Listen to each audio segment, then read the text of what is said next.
On June 23, 1944, at Camp Hearne in Texas, German prisoner Klaus Weber couldn't stop laughing. He'd just read the Daily Bulletin and learned that the next day, he and 20 other POWs would be taken into town to work at a place called Joe's Diner. The idea of a whole building just for cooking food seemed ridiculous to him. He turned to the other German soldiers and joked that this was classic American overkill. Too much effort for something so basic. Weber, along with a former army chef named Hans Richter, started mocking what they imagined American food must be like: bland, overcooked, and lacking any sense of real cooking tradition. Richter, who once prepared meals for high-ranking officers in North Africa, chimed in, saying American meals were known for being tasteless and overly processed. The rest of the barracks laughed in agreement. They'd heard about U.S. military rations, basic, boring meals meant to fill stomachs, not please taste buds. Another soldier, Wilhelm Hoffman, had grown up helping in his family's restaurant back in Germany. He added that Americans probably didn't even understand the idea of food as something meaningful or artistic. In their minds, American meals were rushed and thoughtless, far from the rich, carefully prepared dishes they were used to back home. What they didn't know was that their views were about to be completely upended. The next morning, June 24th, a military truck dropped the group off outside Joe's Diner on Main Street in Hearne. It was a small building with big windows and a bright neon sign that read, Joe's Diner, best food in Texas. Weber stepped off the truck, expecting a dingy place with greasy food. But as soon as he walked in, his expectations were challenged. The diner was spotless and well-organized, with the smell of sizzling food in the air, unlike anything he'd encountered before. Through a service window, he could see a busy kitchen filled with stainless steel equipment and staff working with serious focus. Joe Mitchell, the owner and head cook, greeted them with a smile and a warm welcome. "Glad to have you here, boys. We serve the best food around: steaks, fried chicken, and hamburgers. You'll be helping with prep, cleaning, and learning how we do things." Weber paused at the word hamburgers, repeating it in English, unsure what it meant. Joe grinned. "Yep, ground beef patties grilled just right, served on fresh buns with everything on them. Simple, tasty, and all-American. You'll see." To Weber, it sounded like exactly the kind of lazy, low-effort food he'd been mocking. But that view didn't last long. During morning prep, he watched Joe select top-quality beef from cold storage. It was fresh, well-marbled, and ground daily using machines that kept its flavor and texture intact. Nothing like what Weber expected. Joe explained that the meat came from local ranchers who raised cattle just for restaurants, meaning even in wartime, his diner had better beef than most German places had during peace. Weber saw real technique in how Joe handled the food. He didn't just slap together meat and throw it on the grill. He seasoned it with care, shaped patties to the perfect thickness, and cooked them using precise timing and temperature control. The process was clean, efficient, and clearly built on experience. Richter, who had assumed American kitchens lacked skill, found himself quietly impressed. Joe's way of seasoning, grilling, and plating food showed a serious understanding of how to create flavor, control texture, and make meals look appealing. At one point, Richter asked him, "Where did you learn to cook like this?" "This isn't the kind of simple food I was expecting." Joe smiled. "Been doing this for 20 years. I learned from the best chefs from Italy, Germany, France, Mexico. American food isn't simple because we don't know better. It's built from all kinds of traditions." Joe's words stuck with Richter. "We take the best parts of every tradition and build on them." That simple idea changed everything for him. American food wasn't unsophisticated. It was evolving. With access to a wide mix of cultures, ingredients, and cooking styles, American chefs weren't stuck in old ways. They created something new by blending and improving what others had done. But the real turning point came at lunch. Joe cooked up hamburgers for the German workers so they could try what they'd be helping to make. Each plate came with a freshly grilled burger stacked with crisp lettuce, juicy tomatoes, onions, pickles, toasted buns, a side of golden fries, and a cold glass of Coca-Cola. Weber took his first bite expecting confirmation of his low opinion of American food. Instead, he was hit with a burst of flavor that caught him off guard. The beef was juicy, seasoned just right, and full of rich taste without being overpowering. The fresh toppings added layers of flavor and texture, while the bun brought all together. He was stunned. This wasn't some clumsy attempt at fast food. It was thoughtful and well executed. A simple meal made right. Hoffman, the trained chef, was just as surprised. He studied each part of the burger like a professional. This isn't just basic food, he told the others. This is precision. Every piece is chosen and prepared to build a complete flavor experience. The French fries brought another unexpected lesson. These weren't just chopped up potatoes. They were made from the right type of potato, cut evenly, fried at exact temperatures, and seasoned to highlight their natural flavor. Crisp on the outside, soft inside, done with real care. Even the Coca-Cola made an impact. Its sweetness and fizz helped reset the taste buds between bites, letting each mouthful stand out on its own. The whole meal was built to deliver flavor, balance, and satisfaction without the fuss of formal dining. Over the next several days, the German prisoners kept working in Joe's diner, and they began to see a bigger picture. The hamburger wasn't just a food item. It was a symbol of a new kind of cooking, one that valued quality, speed, and creativity over tradition and ceremony. American diners served great food to everyday people, quickly, affordably, and without any pretense. It didn't matter who you were. You could be a farmer, factory worker, or a businessman. Everyone sat at the same counter, got the same food, and was treated the same way. That kind of open access to good food was new to the Germans, who were used to a system where only certain classes could afford a proper meal in a fine restaurant. They noticed the difference right away. In Germany, good meals came with rules, dress codes, manners, and status. In America, all that mattered was whether the food was good and if you could pay for it. It was food for everyone, not just elite. The speed and scale of how Joe's kitchen worked also surprised him. He and his team could cook dozens of burgers at once without sacrificing taste. The tools, the workflow, the ingredients, everything was built for both quality and efficiency. It was a system, not just a kitchen. Weber, as he learned more, began to understand how American cooking could do more with less effort. Machines and tools helped maintain consistency. Fresh ingredients arrived daily. Local supply chains delivered produce, meat, dairy, and even specialty goods that most German restaurants would have struggled to get even in peacetime. American food processing didn't just make things faster. It helped preserve taste, quality, and safety in a way that old-fashioned cooking methods often couldn't. Instead of hurting food, modern production actually made it better. By July 1944, these prisoners had seen enough to change their minds. Working in American diners had shown them a side of U.S. culture that no one had prepared them for. The food was better than they'd ever imagined. The people treated them fairly, and the kitchens ran with impressive skill and care. They began writing home about it, letters filled with descriptions their families could hardly believe. After all, Nazi propaganda had painted American food as flavorless and low quality. But what they experienced was the opposite. Meals that were simple in appearance but rich in flavor and thoughtfully made. And this was just the beginning. Hamburgers were only one part of a larger food culture built on smart ideas, shared traditions, and constant improvement. For these German POWs, the kitchen had become a classroom, and the lessons were changing how they saw the world. American food brought together ideas and ingredients from around the world, German, Italian, French, Mexican, Asian, and shaped them into something new. It wasn't just a copy of other cuisines. It was its own thing, built with a mix of cultural influences and upgraded with modern tools and methods. Hans Richter worked side by side with American cooks from all kinds of backgrounds. He quickly picked up new techniques and flavor pairings that went far beyond what he'd learned in formal German culinary school. American kitchens, he realized, weren't about sticking to the past. They were places of creativity and innovation. The amount of food available in the U.S. shocked the German prisoners. With limited supplies and strict rationing back home, trying new things just wasn't an option. But in American kitchens, cooks had access to a variety of meats, fresh produce, spices, and ingredients from all over the world. That freedom made experimentation possible. Technology also played a huge role.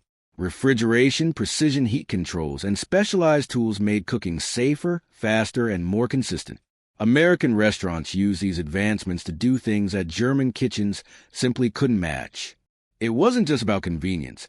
It raised the overall standard of cooking. Wilhelm Hofmann began comparing American restaurants to those back in Germany. He saw that Americans got better results with fewer people by running things more efficiently. It wasn't chaos. It was a system. American food service had taken the ideas of industrial progress and applied them to the kitchen. Socially, things looked different too. In Germany, restaurants often reflected social class. Fine dining was tied to status and strict cultural norms. But in the U.S., those barriers didn't matter as much. Restaurants served anyone. Customers didn't need to dress up, follow a tradition, or hold a certain position. They just needed to be hungry. People could order whatever they wanted based on personal taste, not social expectations. That freedom of choice made a big impression on the German prisoners. It showed a society that valued the individual, where service wasn't based on who you were, but on what you liked. Fast service wasn't seen as rushed. It was respectful of people's time. Americans didn't think speed and quality had to be opposites. They wanted both.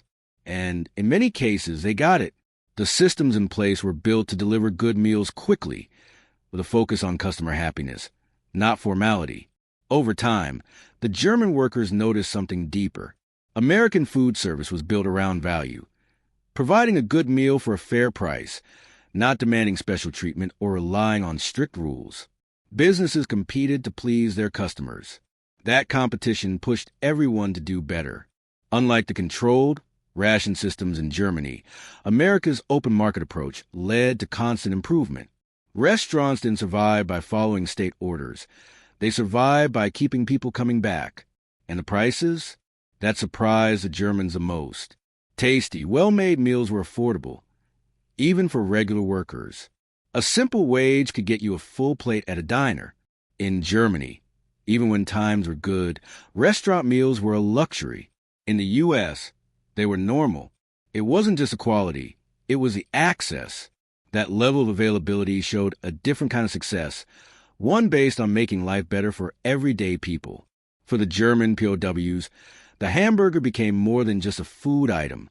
It stood for everything they were learning: accessibility, creativity, industrial precision, and cultural blending.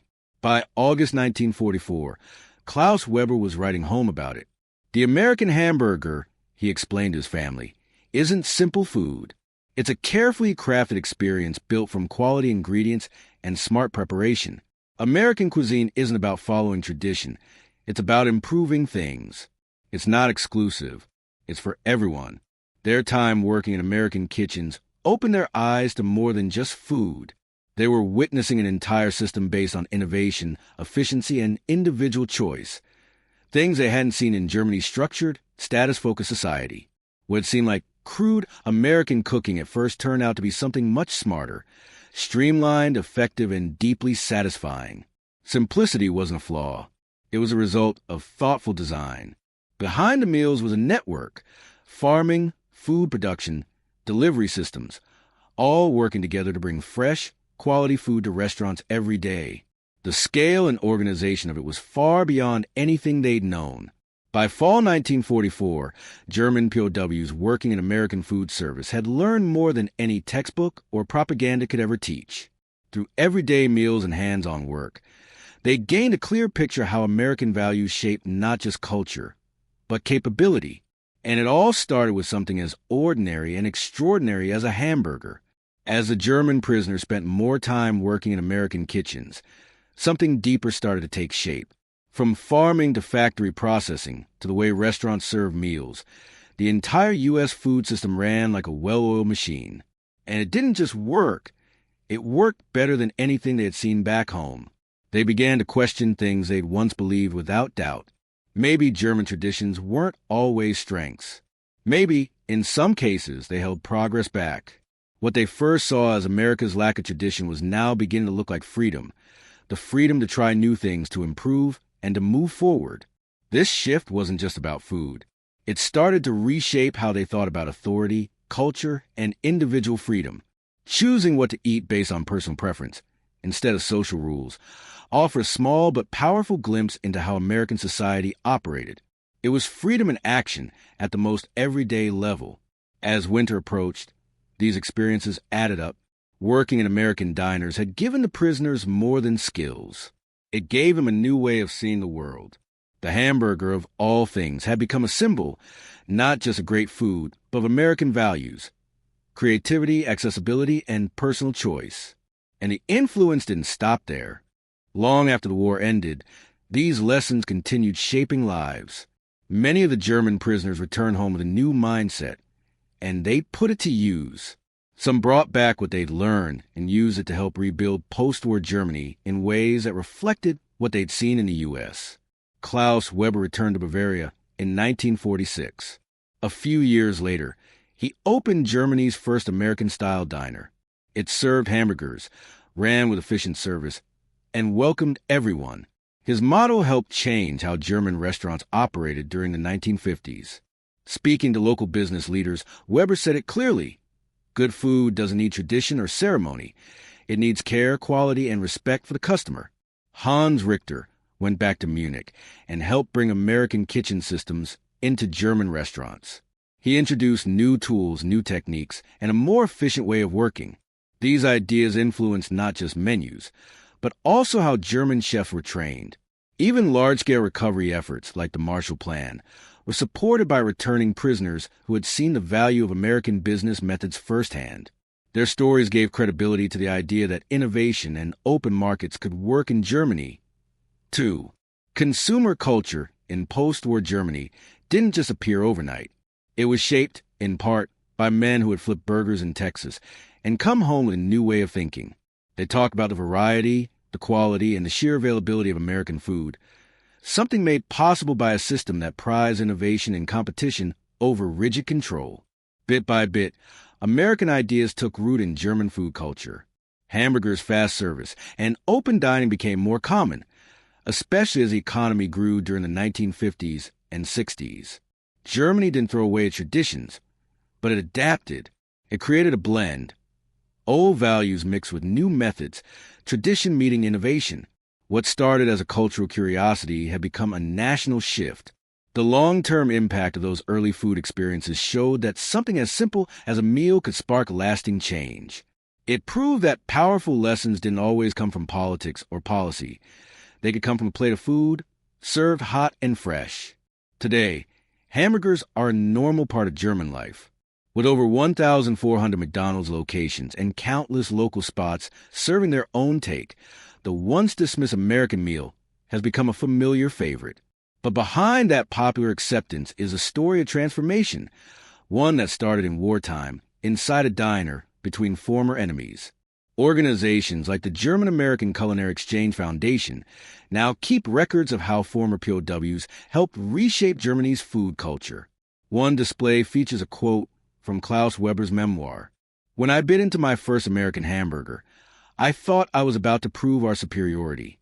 Instead, I discovered a better way. That burger changed how I saw culture, progress, and what was possible. From skepticism to respect, from tradition to transformation, the story of the German prisoners and the American hamburger is about more than food. It's about what happens when people see a new way of doing things and recognize its value. In the end, it wasn't just about taste. It was about the ideas behind it: freedom, innovation, efficiency, and respect for individual choice. These simple meals became a powerful example of how open minds and open systems can shape the future. When 20 German POWs stepped off a military truck in small-town Texas in 1944, they expected boredom, bad food, and basic labor. What they got instead was a crash course in cultural innovation, wrapped in wax paper and served with fries. The transformation they went through didn't come from lectures or pamphlets. It came through lived experience, real people, real meals, real work. And it all centered around one iconic dish: the American hamburger. At first, they laughed. They saw the burger as a symbol of everything they believed was wrong with American culture: fast, loud, and lacking tradition. But bite by bite, that view was dismantled. The flavors were bold but balanced. The cooking was fast but precise. The presentation was simple but smart. Every part of the process, from sourcing the beef to serving the meal, was a system designed for quality, speed, and satisfaction. That was the point. American food wasn't trying to impress through ceremony. It aimed to work better, taste better, and serve more people. And it did. The German prisoners weren't just surprised by how good the food was. They were shocked by the structure behind it.